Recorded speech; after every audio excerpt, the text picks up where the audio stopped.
하나님 말씀 함께 보시겠습니다. 찾으실 말씀은 신명기 6장 20절로부터 25절까지 말씀입니다. 신명기 6장 20절로부터 25절까지 말씀 우리 다 같이 한 목소리로 독해 올리겠습니다. 신명기 6장 20절로부터 25절입니다. 다 같이 봉독해 올리겠습니다. 시작. 후일에 내 아들이 내게 묻기를 우리 하나님 여호와께서 명령하신 증거와 규례와 법도가 무슨 뜻이냐 하거든 너는 내 아들에게 이르기를 우리가 옛적에 애굽에서 바로의 종이 되었더니 여호와께서 권능의 손으로 우리를 애굽에서 인도하여 내셨나니 곧 여호와께서 우리의 목전에서 크고 두려운 이적과 기사를 애굽과 바로와 그의 온 집에 베푸시고 우리 조상들에게 맹세하신 땅을 우리에게 주어 들어가게 하시려고 우리를 거기서 인도하여 내시고 여호와께서 우리에게 이 모든 규례를 지키라 명령하셨으니 이는 우리가 우리 하나님 여호와를 경외하여 항상 복을 누리게 하기 위하심이며 또 여호와께서 우리를 오늘과 같이 살게 하려 하심이라. 우리가 그 명령하신 대로 이 모든 명령을 우리 하나님 여호와 앞에서 삼가 지키면 그것이 곧 우리의 공의로움이 되리라 할지니라. 아멘. 자, 우리 오늘 말씀 제목 함께 읽겠습니다. 오늘 말씀 제목은요, 밥상머리 교육입니다. 우리 나이 드신 분들은 아마 밥상머리 교육이 뭔지 아시겠죠? 밥상에서 하는 게 밥상머리 교육입니다. 자, 우리 믿음의 선포 함께 하겠습니다. 믿음은 긍정적입니다. 믿음은 창조적입니다. 믿음은 소망적입니다. 나는 믿음의 사람입니다. 나는 주 안에서 행복합니다. 아멘. 여러분 정말 믿음의 사람 되시기를 주님의 이름으로 축원드립니다. 2019년도 5월 밥상머리 교육 우수 사례 공모전에서 금상을 차지한 이원수 씨 가족의 이야기가 있습니다. 이런 것도 있나 봐요. 한국엔 저렇게 나왔네요. 저분 가정입니다. 3살 터울로 딸 지은이, 지민이 두 딸을 위해서 키우신 가정인데요. 이분이 가정 이제 밥상머리 교육이겠죠. 밥상에서 이렇게 함께 교육했던 이런 이야기들이 나오는데 가정에 TV를 없애고 또 어렸을 때 자녀들이 있을 때 TV를 없애고 아이들에게 책을 읽기 시작했다고 합니다. 그림책을 벗어나더니 내용이 궁금해서 엄마 아빠에게 또 책을 읽어달라고 해서요. 어렸을 때부터 잠을 깨면 책을 읽는 습관이 있었다고 합니다. 유년기 때에는 대화의 기본은 1번 말하고 2번 잘 듣고 3번은 맞다고 고개를 끄덕여주는 1, 2, 3 전법을 저 식탁머리에서 가르쳐 주었다고 합니다. 그래서 자기의 이야기를 잘 소통할 수 있도록 또 부모를 신뢰할 수 있도록 하는 계기가 되었고요. 취침 전에 아침에 일어나면 어떻게 인사하는지, 전화는 어떻게 받는지, 그리고 조금 더 나이가 들자 아이들에게 엄마, 아빠 대신에 아버지, 어머니랑 호칭을 사용하도록 했대요. 초등학교 3학년 때부터는 지식을 쉽게 인지하는 호르몬이 나오도록 어휘력을 기르게 해서 읽기, 쓰기, 말하기, 듣기 공부를 시키고요. 특별히 어휘는 국어 사전에서 찾아 뜻과 한자를 확인한 후 다시 한자 우편을 펴서 가르쳐 줬다고 합니다. 금상 받을 만하네요. 중1 때부터는요. 성질을 다스리는 법을 가르쳤답니다. 욱하는 성격의 호르몬은 인간이라면 평생 분비되며 갑자기 나타나고 사춘기 시절에는 더하기 때문에 욱하는 그런 성질이 또 긍정적인 것보다는 부정적인 역할을 많이 할 수 있기 때문에 그렇게 욱하는 감정이 올라오면 그 자리에 무릎을 꿇고 앉아서 무조건 두 손을 들라고 했다고 합니다. 이렇게 각삼머리 교육을 시켰대요. 여러분 이 밥상에서 참 많은 것들을 교육했다고 하지만 실제로 참 밥상머리라는 곳이 부모와 자녀가 함께 어우러져서 좋은 교육, 가르침을 할 수 있는 가장 기본적인 곳이 아닐까라는 그런 생각이 들었습니다. 예전에는 3대가 함께 밥을 먹었으니까요. 기본 예절이죠. 숟가락을 어떻게 드는지, 식사하는 법, 어른보다 먼저 수저를 놓지 않는 것, 사회적인 덕목, 배려, 관계성, 어른 공경, 손님 접대, 여러 가지 일들을 이 밥상머리에 했다고 합니다. 제가 아직도 기억나는 건요. 제가 처음 처갓집에 갔을 때죠. 이렇게 갔는데 제가 평생 젓가락질을 잘 못했어요. 했더니 저희 장인어른이 저한테 그러시더라고요. 그렇게 젓가락질도 못하면서 주의 길 갈 수 있겠냐고. 그래서 제가 그 밥상머리에서 듣고 그 다음 날로 고쳤습니다. 여러분 실제로 우리가 참 배워야 될 게 많은데요. 우리가 우리 자녀들에게 진짜 가르쳐야 될 것을 잘 가르치고 있을까? 라고 생각한다면 요즘은 부모가 가르침의 어떤 사람이 아니라, 근거가 되는 선생이 아니라 요즘은 다 뭐 AI, 챗 GPT, 인터넷 보고 배우는 거. 그래서 우리 자녀가 부모로부터 배우지 못하고 그런 매체로부터 배우는 거, 친구로부터 배우는 일이 참 많다라는 겁니다. 오늘 6장 20절부터 25절까지 말씀을 신학자들은 교육신경이라고 부른다고 해요. 교육신경이 무슨 뜻입니까? 사도신경이 사도들의 신경 아닙니까? 신경이란 것은 반드시 듣고 지켜야 될 것들이 바로 신경인데, 바로 다른 것보다도 이건 지켜야 된다. 그래서 교육신경이라고 부를 정도로 아주 중요한 부분이다라는 겁니다. 그리고 나서 제가 생각해 보니까 마치 우리 한국에 있었던 밥상머리 교육처럼 이 부분도 이스라엘 사람들은 유대인의 밥상머리 교육으로 이렇게 했겠구나라는 생각이 들더라는 거예요. 만약에 신앙인이 유대인들처럼 밥상머리에서 신앙교육을 한다면 도대체 무엇을 가르쳤을까라고 하면서 제가 세 가지를 생각해 보았습니다. 무엇을, 어떻게, 왜 가르쳐야 할까?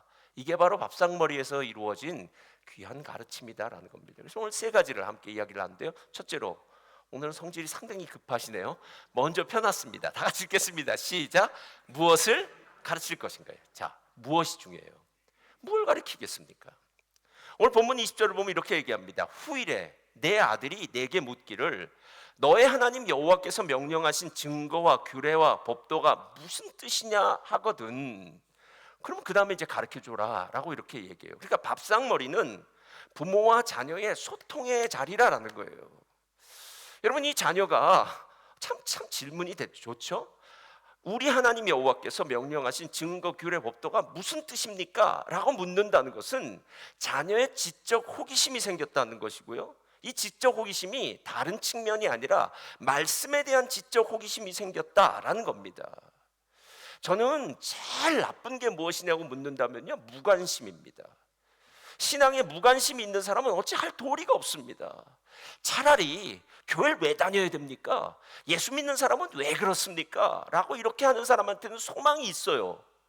근데 교회를 나오는데요, 관심 자체가 없어요. 그냥 나오나 보다, 마나 보다, 뭐 나오면 나와서 그냥 예배 드리다가 안 나오면 안 나오면 모든 게 별로 관심 없이 하는 사람들은 정말 어떤 소망이 없다고 생각하는데, 오늘 아이들이 지적 호기심이 생겨서 신앙에 대해서 물어본다라는 겁니다.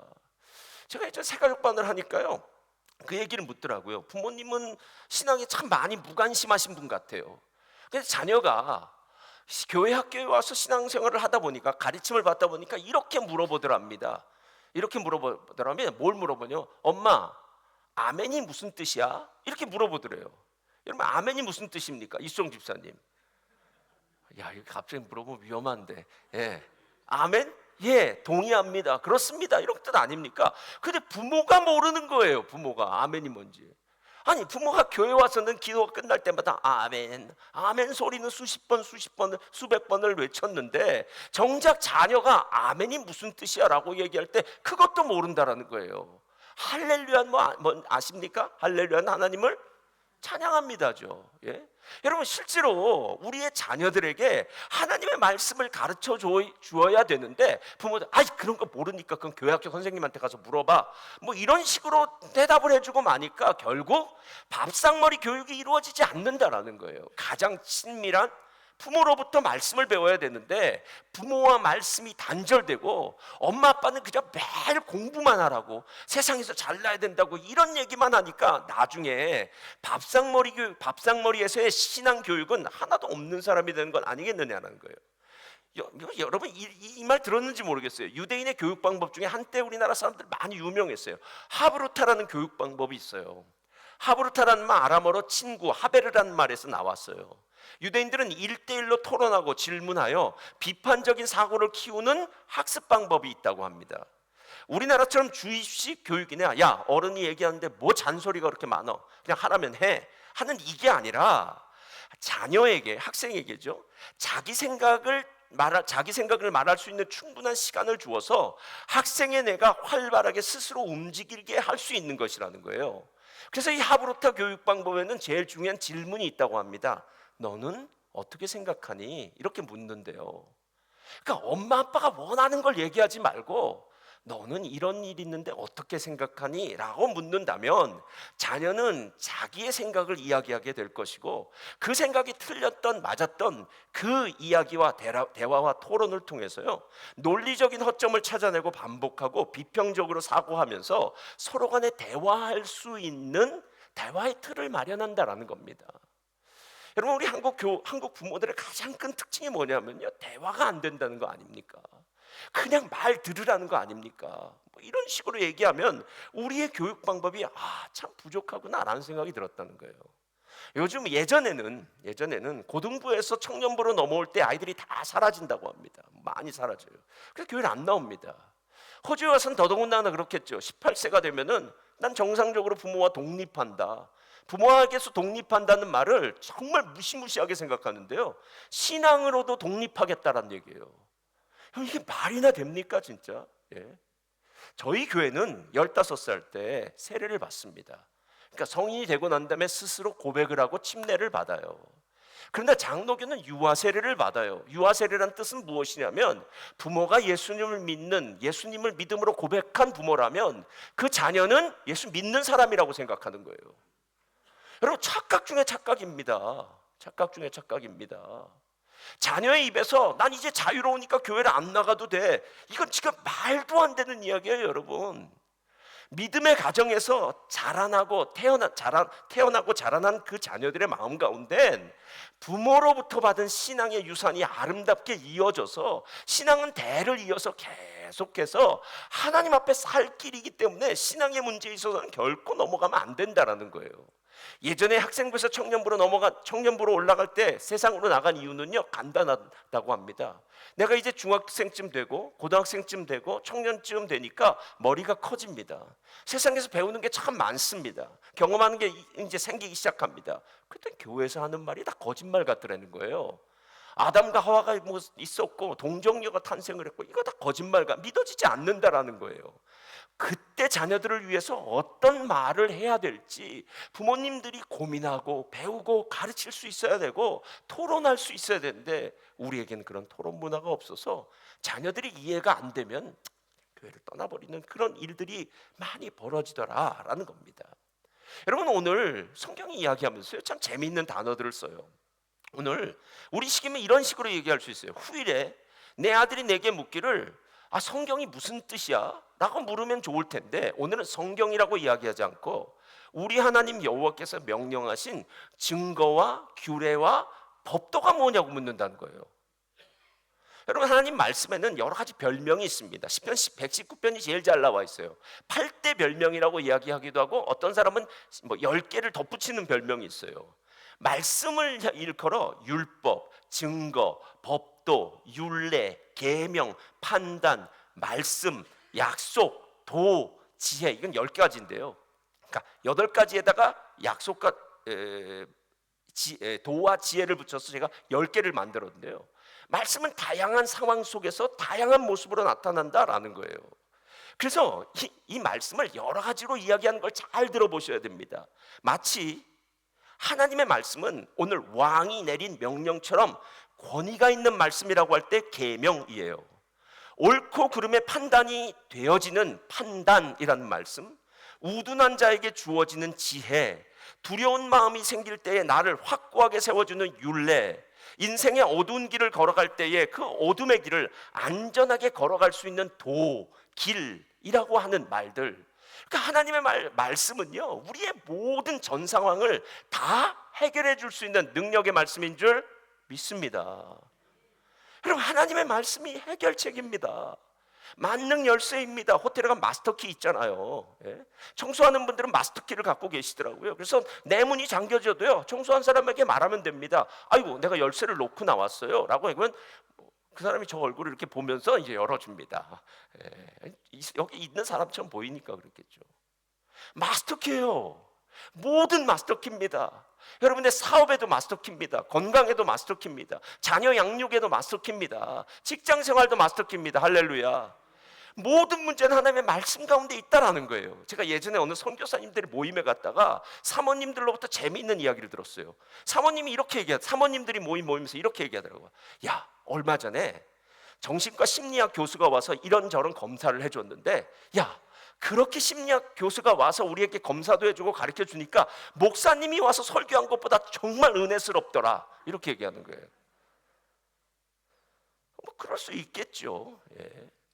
뭐 매주일 이렇게 TV에 나오는, 요즘 뭐 방송에도 많이 나오는 김창옥 씨, 김미경 씨, 아니 더 나아가서 법륜 스님 증문즉답에도 사모님 뭐 기독교인이 가서 물어보더라고요. 제가 개척교회를 담당하고 있는데 상당히 힘든데 스님 어떻게 개척교회를 해야 될까요? 뭐 이런 소리 묻고 막 그래요. 예. 여러분, 이런 사람들의 감성적인 터치, 아니면 예리한 삶의 경험을 통해서 나온 통찰력 훌륭합니다. 여러분, 우리의 가려운 데를 다 긁어줄 수 있어요. 증문즉답 듣다 보면은요, 야, 스님이다. 우리 목사님도 증문즉답처럼 이런 거 해줬으면 좋겠어요. 여러분, 목사는 스님이 아닙니다. 할렐루야. 우린 증문즉답 없고요, 하나님의 말씀밖에 없어요. 말씀은 인격적인 거예요. 여러분, 증문즉답 해줘서 우리의 인생이 진짜 변할 것 같습니까?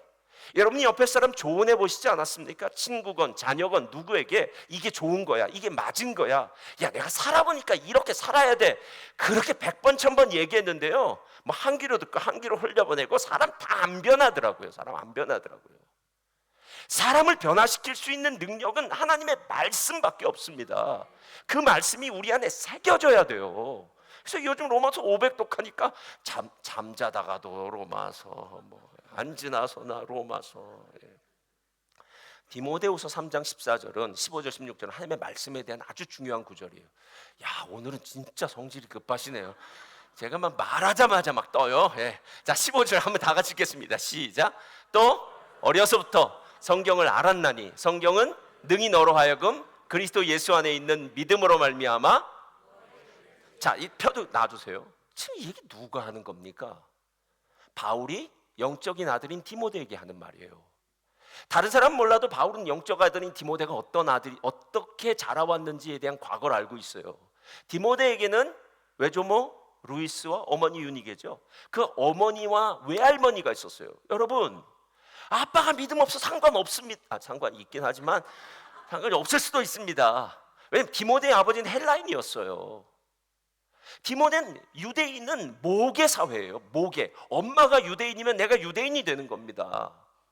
그러니까 우리 여자 집사님들이 잘 기억해야 돼요. 엄마의 신앙 따라간다고요, 진짜 믿음을 따라간다고요. 그런데 엄마가 어설퍼도 상관없어요. 외할머니 신앙이 좋으면 돼요. 할렐루야. 예? 오늘 그 얘기하는 거예요. 내가 어려서부터 성경을 알았다는 것을 제가 처음 이렇게 느꼈어요. 네가 어려서부터 하브루타 교육을 받았구나, 이런 생각이 들었어요. 어렸을 때부터 엄마와 성경에 대해서 이야기를 나눴겠죠. 처음엔 모르니까 이야기를 들었겠죠. 그러다가 토론을 했겠죠. 이건 무슨 뜻이야? 이건 어떻게 이렇게 된 거야? 왜 아담과 하와는 범죄를 했을까? 뭐 무화과로 옷을 나무를 가렸다는 게 무슨 뜻이야? 에덴에서 쫓겨났는데 쫓겨나면 어디를 가? 여러분, 얼마나 많은 질문이 있었겠습니까? 그 질문을 토론했다라는 거예요. 그래서 어려서부터 성경을 알았나니 라는 말은 성경의 토론을 통해서 자기가 자기의 하나님을 알게 됐고 자기의 신앙이 든든히 서 있어졌다라는 거예요. 그리고 나니까 어떤 일이 벌어집니까? 성경은 능히 너로 하여금 그리스도 예수 안에 있는 믿음으로 말미암아. 믿음은 말씀이에요, 여러분. 말씀의 근거 위에서 무슨 말씀이 들렸을 때 아멘 하는 게 믿음입니다. 그 길로 방향을 바꾸고 걸어가는 거예요. 구원에 이르는 지혜가 있다고 얘기하잖아요. 그러니까 하나님의 말씀이 우리의 영적인 삶, 우리의 이 땅에 잠깐 왔다 가는 나그네 같은 인생길에서 얼마나 중요한 부분을 차지하고 있는지 부모님 알고 계십니까? 하는 거예요. 그러니까 자녀가 이 부분에 대해서 질문을 던졌다는 것은 적어도 그 집안의 분위기가 말씀이 기초되는 분위기가 됐으니까 던졌겠죠. 부모님이 어렸을 때부터 세상 것만 이야기합니다. 우리는 매일 낚시 가고 캠핑 가고 놀러 가고 여행 가고 이것만 얘기했다고 생각해 보세요. 그럼 자녀 이걸 물을 겁니다. 아빠, 올해는 어디 갈 거야? 아빠, 저기 가보니까 낚시가 참 잘 되더라. 아빠, 나는 뭐 운동을 또 하는 사람들 있잖아요. 이 나라 사람들, 스포츠에 거의 미친 사람들은 아빠, 어떻게 하면 더 수영을 잘할 수 있을까? 아빠, 어떻게 하면 내가 건강을 여러분, 신앙적인 근거가 있기 때문에 오늘 이런 삶이 되었다라는 거예요. 그래서 무엇을 가르칠 것인가 라고 할 때 성경을 가르치시기를 주님의 이름으로 축원드립니다. 그럼 이제 두 번째 중요한 게 있어요. 두 번째로 다 같이 읽겠습니다. 시작. 어떻게 가르칠 것인가요? 자, 방식이 진짜 중요해요. 오늘 21절부터 23절을 잘 보세요. 너는 내 아들에게 이르기를 우리가 옛적에 애굽에서 바로의 종이 되었더니 여호와께서 권능의 손으로 우리를 애굽에서 인도하여 내셨나니 곧 여호와께서 우리의 목전에서 크고 두려운 이적과 기사를 애굽과 바로와 그의 온 집에 베푸시고 우리 조상들에게 맹세하신 땅을 우리에게 주어 들어가게 하시려고 우리를 거기에서 인도하여 내셨다라고 얘기해요. 오늘 그들의 방법이죠. 어떻게 가르칠 것인가의 방법은요. 이 하브루타죠. 유대인들은 이야기의 방식을 선택했어요. 근데 성경이 이야기의 방식이에요. 여러분, 기독교 서점에 가면 제일 많이 모형이나 이런 거 나온 그 모형들, 그림들, 뭐 동화책, 이야기책 나온 게 여러 가지가 있지만 그 중에 빠지지 않는 게 있는데 그게 뭐냐면 노아의 홍수예요. 그리고 방주요, 방주. 그리고 거기 동물들, 그리고 노아 이렇게 가는 거. 그 그림, 그 이야기, 그 뭐 모형, 그 선물 너무 거예요. 여러분, 창세기가 어떻게 되어져 있습니까? 천지창조 이야기, 아담과 하와 이야기, 그 다음에 타락 이야기, 가인과 아벨 이야기, 그 다음에 바벨탑 이야기, 아브라함 이야기, 이삭 이야기, 에서 이야기, 야곱 이야기, 요셉 이야기. 여러분, 창세기가 하나도 어렵지 않아요. 실은 창세기는 이야기이기 때문에 그냥 들려주면 됩니다. 여러분, 왜 이야기의 방식으로 오늘 가르치느냐 하는 것은요, 이야기가 가진 최고의 힘이 있기 때문에 그래요. 이야기가 갖고 있는 최고의 힘은 청중을 관객이 아닌 주인공으로 만드는 힘이 있어요. 제가 예전에 어렸을 때 우리 조카들이랑 했는데요, 제가 하는 얘기하면 되게 좋아하는 얘기가 하나 있어요. 그게 뭐냐면 빨간 종이 줄까 파란 종이 줄까 하는 얘기 있어요. 예. 화장실에 들어갔는데 휴지를 안 갖고 가면 바깥에서 갑자기 소리가 들리는 거야. 빨간 종이 줄까 파란 종이 줄까. 그럼 애들이 막 떨어요. 그러면 그래서 신문지야 뭐 이렇게 했고 막 이렇게 뭐 이런 얘기 했는데요. 자, 이야기의 강점은 우리를 청중이 아니라 주인공으로 만들어요. 아담과 하와의 이야기를 들으면서 아담과 하와라는 저 먼 옛날의 아무개가 아니라 내가 아담과 하와라고요. 야곱도 그렇고 이삭도 그렇고 아브라함도 그렇고 바벨탑 사건도 그렇고, 와, 인간이 좀 먹고 살만하다, 잘났다고 하니까 탑 쌓는 거 아닙니까?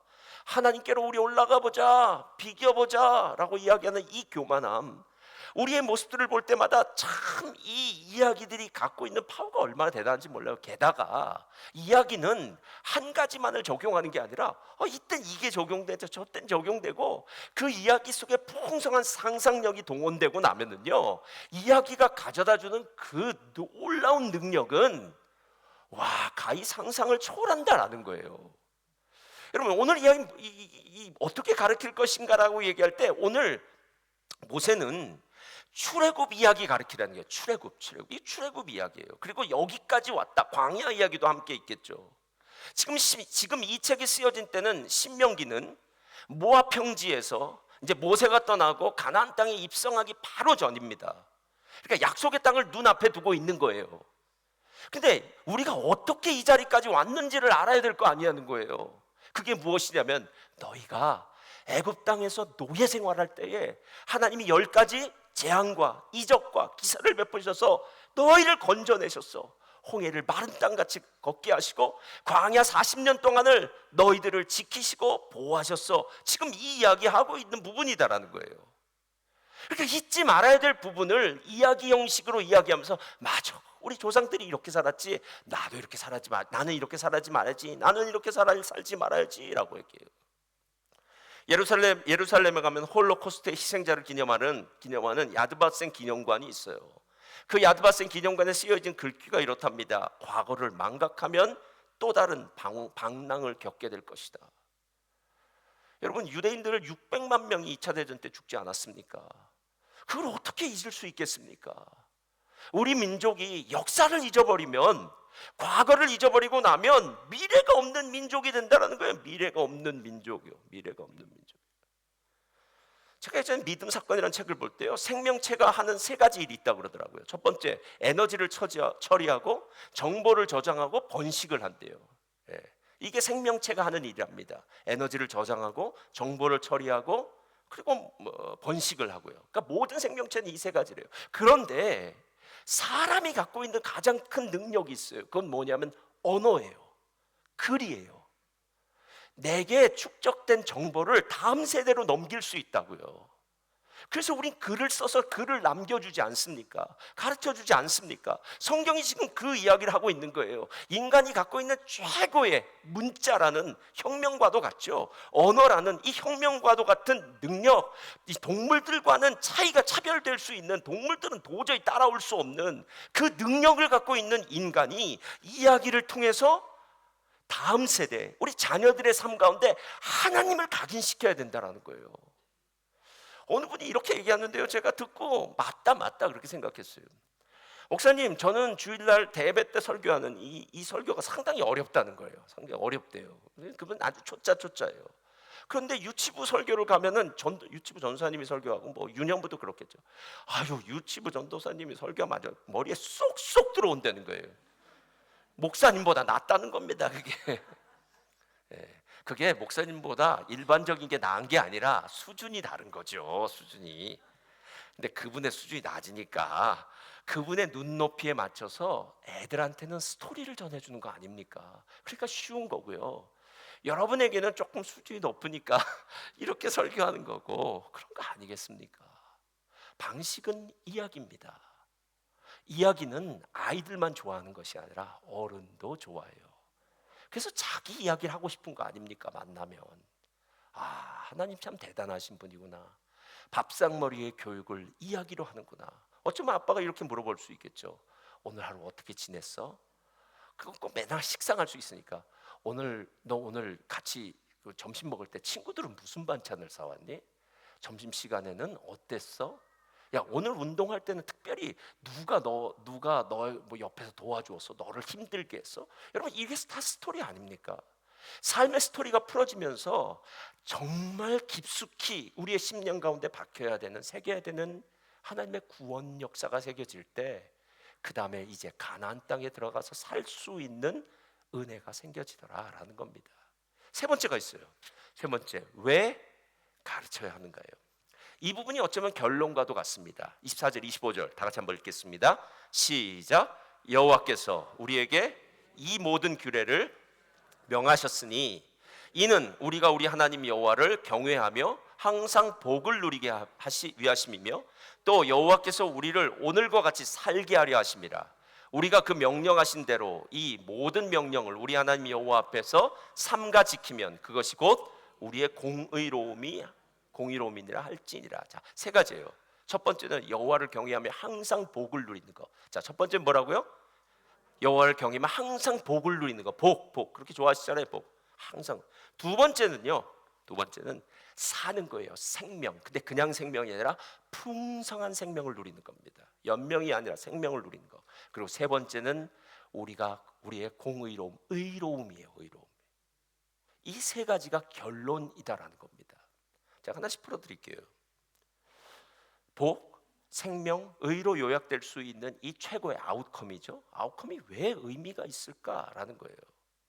복은 하나님으로부터 받는 샬롬인데 모든 것이 부족함이 없고 불만이 없는 상태를 말한대요. 여러분, 살다 보면 불만 있는 일이 많습니다. 내 마음대로 된 일 있습니까?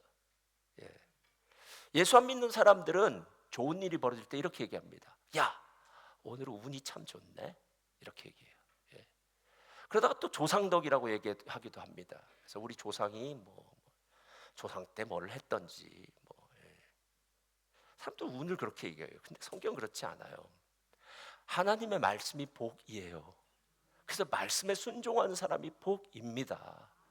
말씀을 한 귀로 듣고 자기 머릿속에서 다 짜집기하고 난 다음에 한쪽으로 흘려보내면 이건 믿음이 없는 것이고 복이 없는 거예요.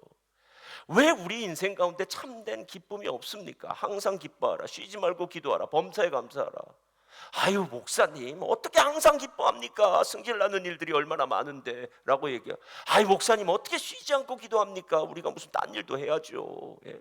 아유 목사님 뭐가 범사에 감사합니까? 내 기분 나쁜 일이 벌어지고 있는데요 라고 얘기하면서 범사에 감사라는 말 다 자기 뜻대로 바꿔버렸다라는 거예요. 여러분 오늘 복이 무엇입니까? 하나님이 우리의 주인이시라고요. 하나님이 전능하신 분이시라고요. 하나님이 어떤 일을 허락하셨다면 이유가 있다고요. 어떤 일은 내가 100번 1000번 생각해도 이해할 수가 없어요. 그러면 잠시 묻어두라는 겁니다. 예.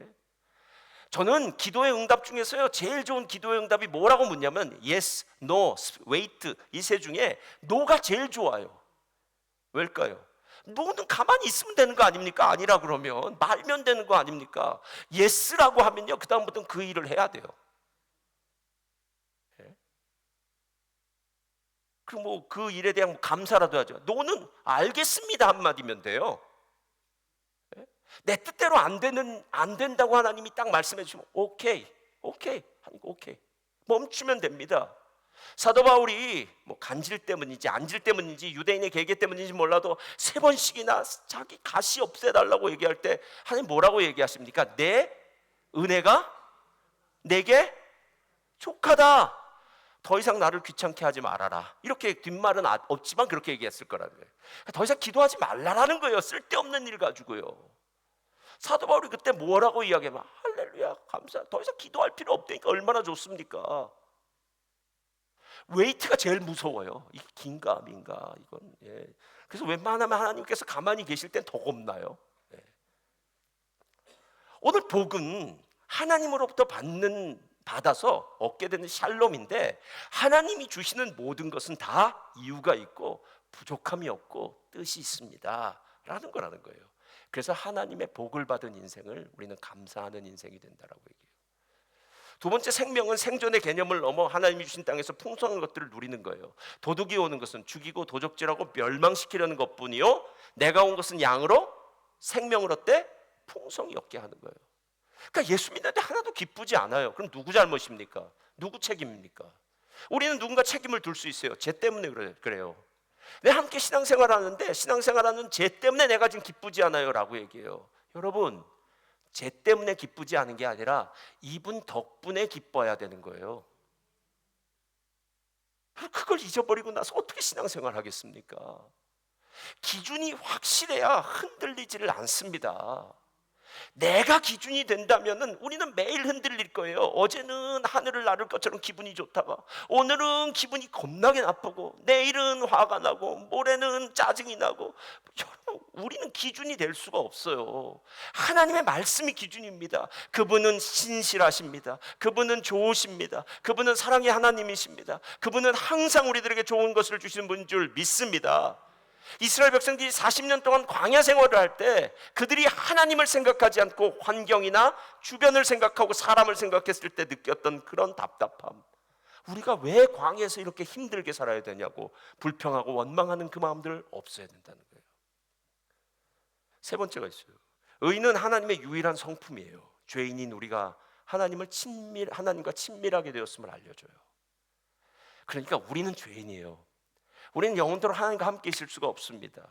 이사야가 말했던 것처럼 내가 죄인인데 내가 죄가 있는 백성 중에 거하면서 감히 하나님의 거룩하심을 보았습니다. 아유 난 죽을 수밖에 없습니다 라는 고백이 들려줄 수밖에 없어요. 우리는 하나님 볼 수도 만날 수도 없는 존재입니다. 그런데 예수의 보혈로 덮어졌습니다. 이것을 칭의라고 하고요 하나님의 은혜라고 하는 거예요. 그러니까 우리가 나중에 천국에 들어갈 때 이 얘기만 하면 됩니다. 예수님의 십자가의 은혜로 예수님을 믿음으로 제가 이 자리를 들어가게 되었습니다 라고 얘기한다는 거예요. 여러분 밥상머리 교육에 대해서 어떻게 생각하십니까? 우리 목요일마다 이제 예배를 드립니다. 가정 예배를. 막 좋은 뭐 이렇게 피드백이 나와요. 그런데 저는 처음에 믿지 않습니다. 이건 계속할 겁니다. 언제까지 계속해야 되냐면 우리 자녀들이 독립해서 나가서 자기가 가정을 꾸려도 가정 예배를 드릴 수 있어야 돼요. 아주 목요일은 가정예배 날이라는 그 각인이 머릿속에 있어야 됩니다. 아니 목사님 왜 작년엔 이런 소리 안 하더니 올해부터 이렇게 합니까? 라고 얘기하면 그거는 제 마음입니다. 예. 예. 어제의 나는 잊으십시오. 오늘만 생각하면 됩니다. 예. 근데 진짜예요 여러분, 우리 자녀가 가정을 꾸려도 내가 내 자녀에게 밥상머리에서 가르쳤던 것 같은 신앙교육을 내 자녀도 그 자녀에게 할 수 있으면 그럼 오케이예요. 그래서 계속 기준이 있어야 돼요. 부모님은 목요일 저녁만 되면 둘이 성경을 펴놓고 기도해야 됩니다. 이제 하다 보면 뭐 여러 가지 좋은 일들도 막 생겨날 것 같아요. 막 또 여러 가지 뭐 부족한 부분도 채워지고 할 것 같은데 여러분 언제나 첫 발자국이 상당히 힘듭니다. 그래서 하나님 말씀을 배우는 거예요. 그리고 난 다음에 그날 만났는데 기도 제목이 생깁니다. 사랑하는 자녀가 그 자리를 사모하지 않습니다. 말 죽어라 듣지도 않습니다. 문을 꽉 닫고 지방에 들어가든지 아니 목요일만 되면 꼭 늦게 들어옵니다. 하여튼 별짓을 다 할 수도 있어요. 그러면 이제 부모는 금요일 날 나오는 겁니다. 그래서 하나님을 붙들고 기도하기 시작하는 거예요. 여러분 목요일 가정예배, 금요일 금요 기도는 여러분의 인생에 빼앗기지 말아야 될 최고의 축복입니다. 제가 살다 보니 인간이 갖고 있는 가장 큰 문제는 자기가 어떤 존재인지를 모른다라는 거더라고요. 내가 누구인지만 알았다면 훨씬 더 훌륭한 삶을 살았을 터인데 진짜 내가 누구인지 나도 모르겠어요. 근데 내가 누구인지를 알 수 있는 방법은 하나님을 만나면, 하나님을 알면 됩니다. 실은 제가 오늘 이 설교를 준비하다 왜 갑자기 그 생각이 났는지 모르겠는데요, 유대인의 시가서가 있어요. 욥기, 시편, 잠언, 전도서, 아가서, 이 5가지. 마치 5손가락 같아요. 처음이 뭐라고요? 욥기, 두 번째는 시편, 세 번째는요 잠언, 네 번째는요 전도서, 마지막은 아가서예요. 이 5가지가 어쩌면 우리의 인생 같아서 그래요. 여러분 욥기는 이 땅에 고난이 있다는 거예요. 고난. 근데 무슨 고난이요? 원치 않는 고난, 예측하지 못한 고난. 아니 난 분명히 하나님 앞에 잘 살았는데 왜 이런 일이 벌어지냐고 하는 예기치 못한 고난, 이것을 의인의 고난이라고도 얘기해요. 대부분 우리가 잘못해서 당하는 고난이지만 아니요, 잘못해서 당하는 고난뿐만 아니라 우리가 그리스도인이기 때문에 당하는 고난이 많이 있다라는 거예요. 근데 이 모든 문제를 해결할 수 있는 분은 하나님 계시잖아요. 마지막 해결자는 하나님이시다라고. 고난이 있다. 그런데 시편으로 넘어가면 가장 많이 나오는 시가 탄식시예요. 고난 때 뭐 해야 될까요? 기도해라. 고난 때 기도해라. 내 문제를 그대로 하나님 앞에 들고 나와서 성질을 하면 성질을 나는 대로, 답답하면 답답한 대로, 화가 나면 화가 난 대로. 여러분 우리의 감정을 자꾸 포장하지 마시고요, 하나님 앞에 나올 때는 감정의 민낯 그대로 나오라는 거예요. 그래야만 하나님 앞에 해결될 거 아닙니까? 예?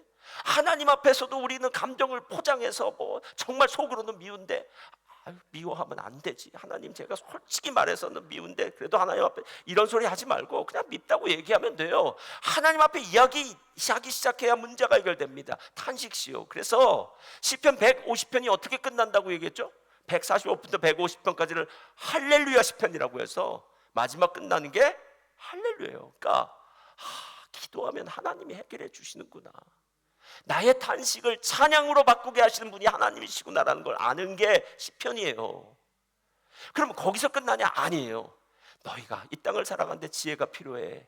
그게 세상의 지혜가 잠언이고요, 세상의 지혜만 필요한 게 아니라 영적 지혜가 필요해. 그게 전도서고요.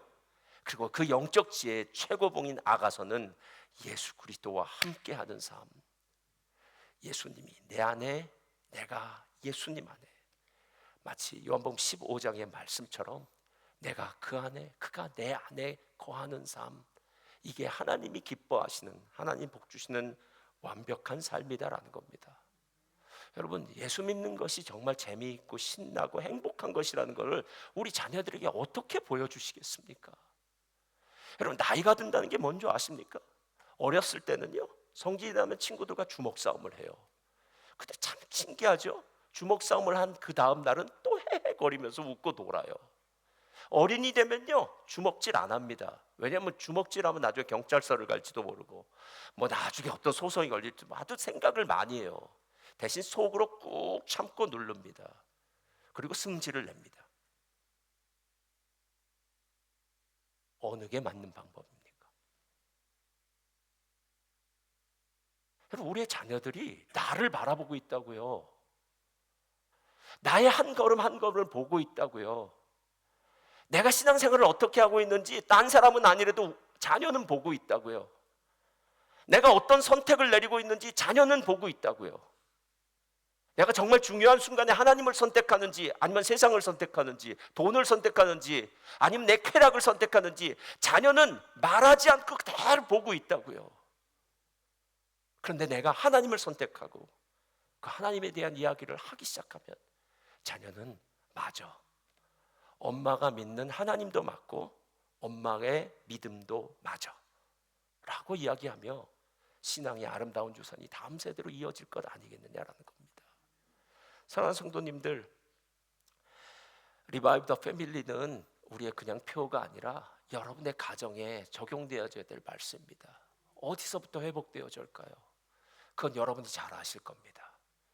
부족한 부분이 있다면 하나님께 지혜를 구하시고요, 잘못했던 부분이 있다면 용서를 구하시고요, 하나님 앞에 우리가 해야 될 일들을 끈기 있게 밀고 나가기 원한다면 하나님께 끈기와 용기를 구하십시오.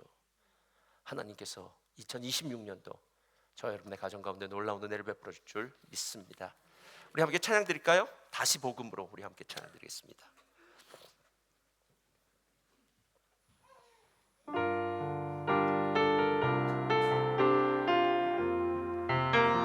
조금만 더요. 하나님 독생자 하겠습니다.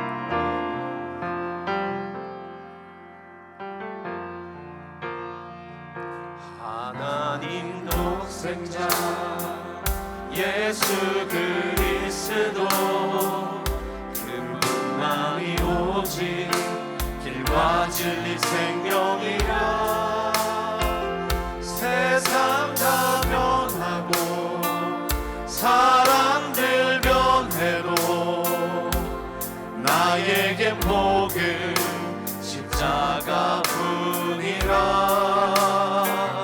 하나님 독생자 예수 그리스도 그분만이 나의 길과 진리 생명이라. 세상이 비웃고 사람들 떠나도 나에겐 복은 십자가뿐이라. 다시 복음으로 다시 십자가로 다시 하나님께로 나아갑니다. 오직 복음만이 오직 십자가만이 오직 하나님만이 나의 전부입니다. 다시 한번 드리겠습니다. 하나님 독생자 예수 그리스도 그분만이 오직 길과 진리 생명이라. 세상 다 변하고 사람들 변해도 나에겐 복은 십자가뿐이라. 하나님 독생자 예수 그리스도 그분만이 나의 길과 진리 생명이라. 세상이 비웃고 사람들 떠나도 나에겐 복은 십자가뿐이라. 다시 복음으로 다시 십자가로 다시 하나님께로 나아갑니다. 오직 복음만이 오직 십자가만이 오직 하나님만이 나의 전부입니다. 다시 복음으로 다시 십자가로 다시 하나님께로 나아갑니다. 오직 복음만이 오직 십자가만이 오직 하나님만이 나의 전부입니다. 하나님 아버지 감사합니다. 세상을 바라보고 사람을 바라보면 실망할 것밖에 없습니다. 그러나 이 시간에 나를 위해 십자가에 못 박혀 죽으신 예수를 바라보면 우리에겐 소망이 생깁니다. 나 같은 자를 위하여 하나님 자신의 독생자를 이 땅에 보내시고 나의 죄를 대신 짊어지시고 십자가에 죽게 하신 그 하나님의 사랑이 느껴지고 그 십자가의 길을 묵묵히 나를 위해 걸어가신 예수님이 생각나고 그 하나님의 사랑과 예수님의 은혜가 나의 삶에 온전히 증거되어 내가 지금 예수 안에 거하고 예수 안에 복 있는 자로 살게 됨, 이 모든 것에 감사드립니다. 우리 성도님들이 하나님의 말씀 앞에 순종하게 하여 주시옵소서. 하나님, 오늘 교육 신경과 같은 이 말씀이 부모님의 마음에, 우리 집사님들 성도님들의 마음에 다시 한번 각인되어지게 하시고, 하나님, 지금까지 여기까지 어떤 상황이 되었는지 저는 알지 못하지만 오늘부터 지금부터 우리의 가정은 하나님의 가정이 되게 하여 주옵소서. 말씀이 없으면 죽은 인생과도 마찬가지입니다. 하나님이 없는 인생은 지혜가 없는 어리석음의 인생과 똑같습니다. 우리의 가정이 하나님의 지혜로 충만해지게 하시고 기도할 때마다 하늘문이 열려지고 하늘의 신령한 복과 땅에 기름진 것으로 채워진 귀한 가정 되게 하여 주옵소서. 이젠 우리 구주 예수 그리스도의 무한하신 은혜와 아버지 하나님의 극진하신 사랑과 보혜사 성령님의 내주 충만 위로 교통하심의 역사가 오늘 밥상에서 하는 그 신앙 교육이, 우리가 자녀들과 함께하는 그 신앙 교육이 얼마나 중요한 것인지를 다시 한번 깨닫고 오늘부터 지금부터 그 아름다운 교육의 자리로 순종하며 나아가기 원하는 모든 믿음의 백성들 위해 이제부터 영원토록 함께 있을지어다.